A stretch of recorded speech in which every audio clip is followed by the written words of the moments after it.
warahmatullahi wabarakatuh. Selamat pagi anak-anakku semuanya kelas 5. Bagaimana kabarnya kalian hari ini? Semoga sehat selalu ya dan tetap semangat. Oke, bertemu kembali dengan Ibu Dias. Pada pagi hari ini kita semua akan belajar materi pelajaran fikih.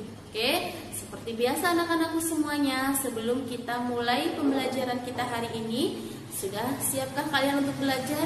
Ya, sekarang kita berdoa dulu ya dari rumah masing-masing. Berdoa dimulai.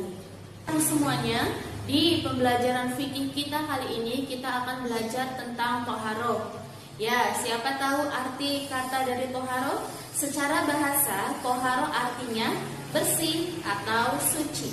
Sedangkan menurut istilah, toharoh artinya menyucikan diri, menyucikan badan, pakaian, dan tempat dari hadas dan najis dengan cara yang telah ditetapkan oleh syariat agama Islam. Itu Ibu ulangi sekali lagi arti kata dari toharoh.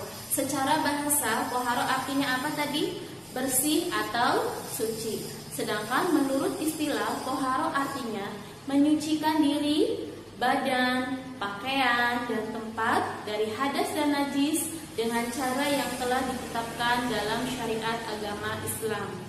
Ya, jadi kita sebagai umat muslim, orang Islam harus atau tetap menjaga kebersihan karena Allah sangat mencintai orang-orang yang suci dan menjaga kebersihan. Toharoh dibagi menjadi dua. Yang pertama toharoh dari hadas dan yang kedua toharoh dari najis. Yang pertama toharoh dari hadas itu berlaku untuk badan dan cara mensucikannya adalah dengan cara mandi, wudu, dan tayamum. Sedangkan yang kedua adalah toharoh dari najis. Itu berlaku untuk badan, untuk pakaian, dan tempat. Dan cara mensucikannya adalah dengan cara menggunakan air yang suci dan mensucikan, atau yang sering kita kenal dengan nama air mutlak. Jadi Ibu ulangi sekali lagi, toharoh ada berapa? Ya, ada dua. Yang pertama toharoh dari hadas, yang kedua toharoh dari najis. Toharoh dari hadas berlaku untuk apa? Badan. Dan cara menyucikannya adalah dengan cara mandi, tayamum, dan berwudu. Sedangkan toharoh dari najis berlaku untuk pakaian dan tempat. Ya, cara mensucikannya dengan menggunakan air yang suci dan mensucikan, atau yang sering kita sebut air mutlak. Ya, oke anak-anakku semuanya sudah paham tadi arti dari secara bahasa, arti toharoh secara bahasa. Yang kedua, arti toharoh menurut istilah dan jenis-jenis toharoh. Setelah kalian belajar tentang toharoh, berikutnya Ibu akan menjelaskan tentang materi tentang hadas, ya, macam-macam hadas dan cara bersuci dari hadas. Oke, yang pertama adalah hadas. Siapa tahu arti kata hadas? Ya, secara bahasa hadas artinya adalah kejadian-kejadian atau peristiwa. Sedangkan menurut istilah, hadas artinya kejadian-kejadian atau peristiwa yang melekat pada diri seseorang yang menyebabkan tidak sahnya melakukan ibadah atau menghalangi sahnya melakukan ibadah. Ibu ulangi sekali lagi, secara bahasa hadas artinya peristiwa-peristiwa atau kejadian.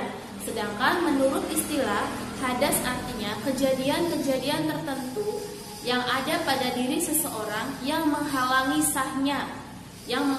sahnya untuk beribadah. Jadi seseorang ketika berhadas mengerjakan sholat, maka sholatnya tidak akan sah. Oke, untuk hadas di sini hadas dibagi menjadi dua. Yang pertama adalah hadas kecil dan yang kedua adalah hadas besar. Cara mensucikan dari hadas kecil adalah dengan cara apa? Ya, betul sekali, dengan cara berwudu atau bertayamum. Sedangkan untuk cara mensucikan dari hadas besar adalah dengan mandi wajib. Oke anak-anakku semuanya, siapa dapat menyebutkan contoh dari hadas kecil? Kalau tadi hadas kecil adalah cara mensucikannya bagaimana, dengan apa? Ya, dengan cara berwudu atau bertayamum. Kira-kira siapa yang dapat memberikan contoh dari hadas kecil?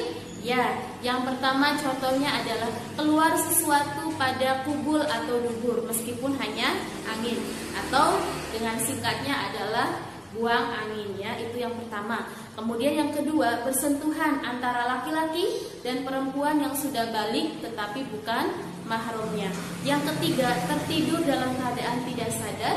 Dan yang keempat, hilang akalnya seperti gila atau bermabuk-mabukan. Sekarang contoh dari hadas kecil tadi sudah ada berapa? 4 ya. Kemudian berikutnya kita belajar tentang contoh dari hadas besar. Siapa dapat menyebutkan contoh dari hadas besar? Ya, yang pertama adalah ketika haid ya. Kemudian yang kedua adalah nifas, yang ketiga wilada, yang keempat istihadah, dan yang terakhir adalah ketika orang sudah meninggal, ketika memandikan orang yang meninggal dunia. Oke anak-anakku semuanya, kita tadi sudah belajar tentang yang pertama apa? Toharoh, arti toharoh secara bahasa dan secara istilah. Kemudian macam-macam toharoh ya. Kemudian kita juga belajar tentang arti hadas secara bahasa dan istilah, macam-macam atau jenis-jenis hadas, contoh hadas kecil dan contoh hadas besar. Oke, sekian dari Ibu pada pembelajaran kali ini. Kalian nanti setiap hari akan mengulang ya pelajaran yang telah disampaikan oleh Bapak atau Ibu guru. Oke, tetap semangat dan mohon maaf apabila banyak kekurangan. Wassalamualaikum warahmatullahi wabarakatuh.